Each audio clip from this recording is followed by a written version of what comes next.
नमस्कार, मैं यशपाल हंस करनाल से।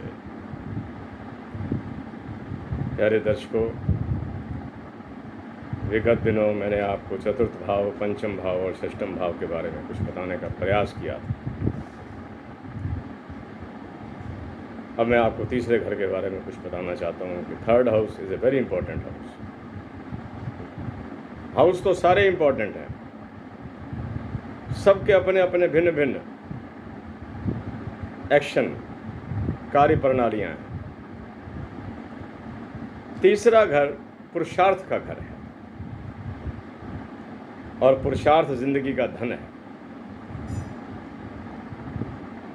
जो लोग पुरुषार्थी नहीं होते,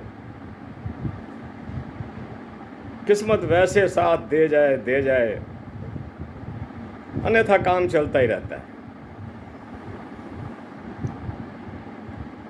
प्यारे बंधुओं, ये तीसरा घर छोटे बड़े भाई बहनों का भी है। ये घर हमारे पुरुषार्थ का, सबसे पहले पुरुषार्थ का है। उसके बाद ये छोटे भाई और बहनों के लिए है। कईयों के संबंध छोटे भाइयों के साथ, बहनों के साथ बहुत बढ़िया नहीं होते, कईयों के बहुत अच्छे होते हैं।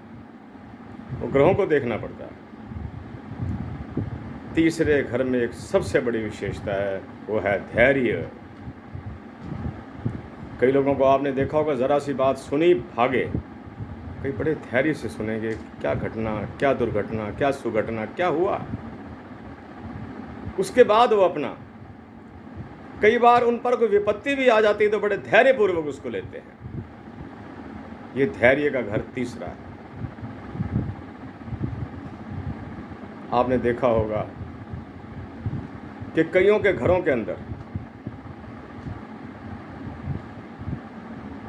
कर्मचारी काम कर रहे हैं, वर्षों से कर रहे हैं।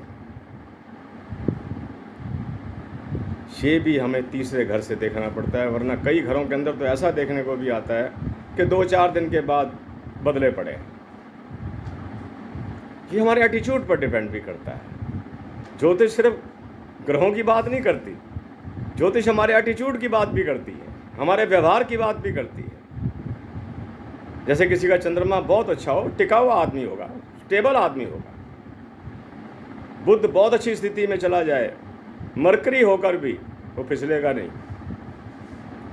तीसरे घर में आप धैर्य देखते हैं। एक मैं आपको सबसे इंपॉर्टेंट बात बताऊं, ये अष्टम का अष्टम है, 8वें घर का फिर 8वां। यहाँ से हम आयु का भी देखते हैं, आयु का भी देखते हैं यहाँ से। और ये हमारी श्वास प्रक्रिया का भी स्वामी है। कई लोग जो अस्थमैटिक हो जाते हैं, वो भी हमें यहीं से देखना। मेरे प्यारे बंधुओं, आप बड़ा मान और सम्मान देते हो, उसके लिए मैं आपका धन्यवाद करता हूँ। कई लोग कमेंट्स बॉक्स पर भी कुछ लिखते हैं, मुझे कई बार पढ़ने का मौका नहीं मिलता क्योंकि मैं इसके बाद व्यस्त हो जाता हूँ। कोई ऐसी व्यस्तता वाली बात भी नहीं है, लेकिन ये काम फिर मेरे जूनियर्स को करना पड़ता है। कोई बात नहीं, मैं आपकी सेवा में हाजिर हूँ। जैसे ही मुझे मौका मिलेगा, मैं आपके एक एक कमेंट का जवाब दूँगा। तीसरे घर के बारे में आपको मैं और बता रहा था। शनि महाराज, जिनको हम न्यायाधीश कहते हैं, तीसरे घर में सर्वाधिक शक्ति पकड़ जाते हैं। तीसरे घर में जिसका शनि बैठा हो, वो व्यक्ति जल्दी किए हार तो मानता नहीं, उसको अपने जीवन से संघर्ष करना आता है। हमने शनि को स्थान ही तीसरा दे रखा है कि तीसरे में ये कुछ नहीं बिगाड़ेगा, छठे में भी ज्यादा नुकसान नहीं देता। 10वें घर में जब ये जाता है, एक बार उठाता बहुत ज्यादा है आदमी को, तो नीचे ले। ये इसके अंदर एक मैं त्रुटि, कमी कहूंगा, कमी भी ना कहूं, कर्मों का फल ही कहूं। कुंडलियां कौन सी कर्मों से अछूती हैं। तो तीसरे, जिनको अस्थमा की तकलीफ रहती है, वो अपनी कुंडलियों में, देखो कुंडलियाँ हम तक तो आपकी पहुंच नहीं सकती, और जब तक हम पूरी कुंडली देख नहीं लेते हम कोई डिक्लेरेशन नहीं दे सकते पूरा। हाँ, हाउस टू हाउस जो पुस्तकें लिखती हैं वही वर्णन हम कर देते हैं, हम कोई बड़ा तीर तो नहीं मार रहे, साधारण सी बात है आपसे कर देते हैं। पीछे पड़ी है, आपको बताइए 50 साल हो गए पढ़ते पढ़ते। तो तीसरे घर से हम आयु का भी सबसे बड़ी चीज़ पराक्रम है। वो व्यक्ति ये नहीं कहेगा कि मैं आज के काम को कल पर टालता हूँ, नहीं टालेगा। अगर शनि अकेला बैठा हो तो, अगर शनि के साथ कहीं शुक्र देवता भी बैठ गए, बृहस्पति भी आ गए, सूर्य भी आ गए, उसने ना किया कोई काम, वो हर काम को कल पर छोड़ेगा। आम लोगों में आदत होती है कल देख लेंगे, कोई बात नहीं, ये परसों छुट्टी आ रही है, छुट्टी के बाद फिर संडे आ गया, उसके बाद देखेंगे। वो कहता है क्यों, मैं आज कोशिश क्यों ना करूं। ये शनि की विशेषता है, ये तीसरे घर के पराक्रम की विशेषता है। मेरे बंधुओं, मैं जानता हूं कि आप मुझसे बहुत कुछ जानना चाहते हैं, लेकिन मेरी भी कुछ मजबूरियां हैं कि मैं बहुत दूर बैठा हूँ आपसे, अपने शहर करनाल के अंदर, और अपने शहर से बाहर अक्सर नहीं जाता। कभी आपको मिलना हो तो करनाल कोई दूर नहीं है।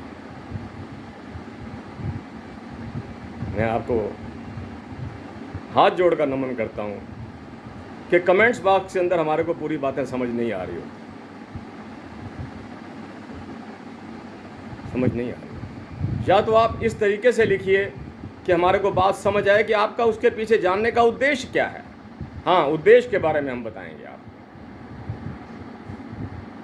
मेरे प्यारे बंधुओं, पराक्रम, छोटा भाई, बड़ा भाई, बहनें, ये सब तीसरे घर से देखी जाती है, और तीसरे घर में शनि एक बड़ी प्रबल विशेषता रखता है। लेकिन एक बात का खास तौर पर ख्याल रखना, तीसरे घर का शनि व्यक्ति को कई बार कुटैब भी दे जाता है। उस व्यक्ति को, जब वो छोटा हो, जिसका तीसरे घर में शनि हो, उसके माता पिता का दायित्व है कि उस बच्चे को उस समय खास तौर पर उसका ध्यान रखें। अगर वो बाल्यकाल में ही राहु की दशा में आ गया हो, अगर आपका वो समय उस बच्चे का निकाल दिया आपने, ठीक निकल गया, तो सारी जिंदगी उसको कोई कमी नहीं आएगी। देखिए महापुरुषों ने कहाँ तक लिखा, समझिएगा, आनंद आता है। और ये बातें वक्त की कसौटी पर ठीक उतर रही होती हैं, जब कोई कुंडली लेकर हमारे पास आए बैठे होते हैं और हम उनको कहते हैं आप अपना क्वेश्चन मत बताइए, कुंडली खुद बताएगी। तीसरे घर में शनि हो और पांचवें घर में सूर्य बैठा हो, तो सीधी दृष्टि आ गई सूर्य के ऊपर शनि की।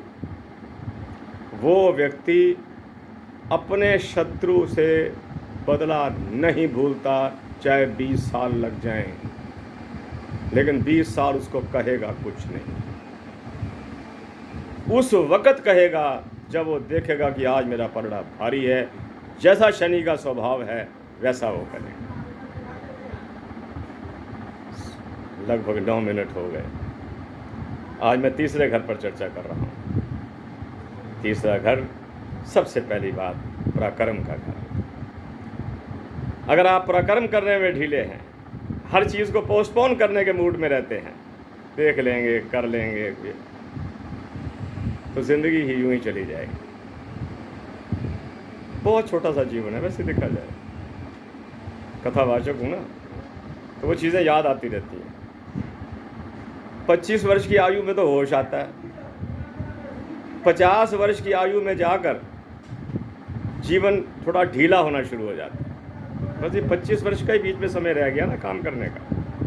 अगर आपने 25 वर्ष भी काम पराक्रम न दिखाया अपना, तो आगे का समय हमारी कमज़ोरियों से परिपूर्ण हो जाएगा। मैं आपके कल्याण की कामना करता हूँ और आपसे बार बार निवेदन करता हूँ कि किसी दिन मैं बैठूँगा, कमेंट बॉक्स को खोलूँगा और आपके सारे कमेंट्स पढ़ूँगा और आपको एक एक कमेंट का जवाब दूँगा। इसी के साथ मैं यशपाल हंस आपकी, आपके पूरे परिवार की, आपके आसपास की सबके कल्याण की कामना करता हूँ, पूरे जगत के कल्याण की कामना करता हूँ। जय जगत, जय भारत। नमस्कार।